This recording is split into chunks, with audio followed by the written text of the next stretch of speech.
یہ عطاب ہے، عطاب ہے۔ یا اللہ ہمیں معاف کر دے۔ لیکن دیر ہو چکی تھی، کیونکہ جب گناہ حد سے بڑھ جائے تو دعا کے دروازے بھی بند ہو جاتے ہیں۔ ہر انسان اپنے گناہوں کا نتیجہ ضرور دیکھتا ہے، اور اس دن وہ اپنی ہی شکل پہچان نہیں پا رہے تھے۔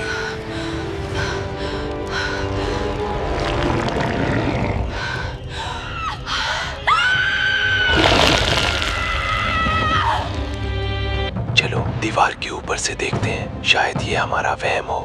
مگر جیسے ہی انہوں نے دیوار کے اس پار جھانکا تو جو منظر دیکھا، روحیں کانپ اٹھی، سانسیں رک گئیں۔ کل تک جو انسان تھے، آج وہ بندر بن کر زمین پر اچھل رہے تھے۔ یہ کوئی کہانی نہیں، یہ کوئی افسانہ نہیں، یہ اللہ کے عذاب کی سچی تاریخ ہے۔ یہ واقعہ ہے اس قوم کا جس نے اللہ کے حکم کو دھوکہ دینے کی کوشش کی اور اپنی چالاکی کو عقل سمجھ بیٹھی، مگر اللہ سے زیادہ اچھی تدبیر کرنے والا کوئی نہیں، اور جب اس کا فیصلہ آتا ہے تو نسلیں نشان عبرت بن جاتی ہیں۔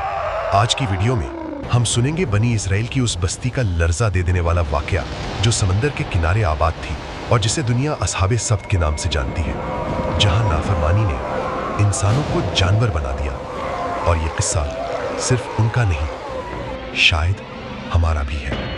یہ واقعہ اس زمانے کا ہے جب حضرت داؤد علیہ السلام بنی اسرائیل پر حاکم تھے، تقریباً 1000 سال قبل مسیح، جب بنی اسرائیل سرزمین شام اور اس کے گرد و نواح کے علاقوں میں آباد تھے۔ یہ وہی قوم تھی جو کبھی حضرت موسیٰ علیہ السلام کے ساتھ دریا پار کر کے نکلی تھی، فرعون کے ظلم سے نجات پائی تھی، اللہ کی خاص نعمتوں والی قوم۔ ان کی ایک بستی تھی سمندر کے کنارے، نام تھا ایلا، اور تاریخ میں انہیں اصحاب سبت کہا جاتا ہے۔ یہ بستی بحر احمر کے ساحل پر واقع تھی، چاروں طرف پانی، نمکین ہوا اور مچھلیوں سے بھرا سمندر۔ ان کا ذریعہ معاش صرف ایک تھا، مچھلی کا شکار۔ اسی سے ان کے گھر چلتے تھے، اسی سے چولہے جلتے تھے، اسی سے بچوں کا پیٹ بھرتا تھا۔ پھر اللہ تعالیٰ نے ان پر ایک حکم نازل فرمایا، ہفتے کے دن کوئی شکار نہیں کرے گا، یہ دن صرف عبادت کے لیے ہوگا، صرف اللہ کے لیے۔ مگر آزمائش شروع ہوئی، عجیب آزمائش۔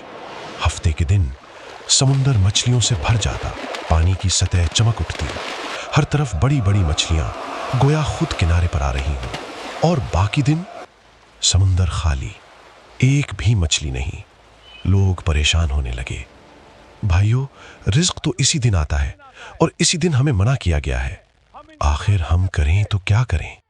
تبھی شیطان آیا، دلوں میں وسوسہ ڈالا، اللہ نے شکار سے منع کیا ہے، پکڑنے سے تو نہیں روکا۔ تم بس جال لگا دو، مچھلیاں خود پھنس جائیں گی، نکالو گے تو اگلے دن۔ کچھ لوگوں نے کہا ہاں یہی ٹھیک ہے۔ انہوں نے کنارے پر گڑھے کھولے، چھوٹے چھوٹے تالاب بنائے، نالیاں نکال دیں۔ ہفتے کے دن مچھلیاں پانی کے ساتھ ان گڑھوں میں آ کر پھنس جاتی اور اتوار کو وہ آرام سے نکال لیتے۔ وہ سمجھ رہے تھے کہ ہم نے اللہ کو دھوکہ دے دیا، مگر اللہ کو کوئی دھوکہ نہیں دے سکتا۔ بستی کے کچھ نیک لوگ یہ سب دیکھ رہے تھے، وہ بار بار کہتے اللہ سے ڈرو، یہ بھی نافرمانی ہے، یہ ہیلہ بازی ہے، عذاب آ جائے گا۔ مگر گناہ کرنے والے ہنس پڑتے، یہ سب ڈرانے کی باتیں ہیں، کچھ نہیں ہوگا۔ اور یوں وہ بستی 3 گروہوں میں تقسیم ہو گئی، ایک نیک لوگ جو منع کرتے تھے، دوسرے خاموش رہنے والے، اور تیسرے کھلم کھلا نافرمان۔ دیکھو کتنی بڑی مچھلی ہے، نماز پڑھو۔ پھر نیک لوگوں نے فیصلہ کیا، اب ہمارا ان سے کوئی تعلق نہیں۔ انہوں نے بستی کے درمیان ایک دیوار کھڑی کر دی۔ اور پھر آیا وہ دن جس کے بعد تاریخ بدل گئی۔ پھر ایک رات آئی، عام راتوں جیسی، مگر حقیقت میں وہ ان کی زندگی کی آخری رات تھی۔ دیوار کے اس طرف نیک لوگ سجدوں میں تھے، رو رہے تھے، دعا کر رہے تھے، یا اللہ ہمیں بچا لے، یا رب ہمیں معاف فرما دے۔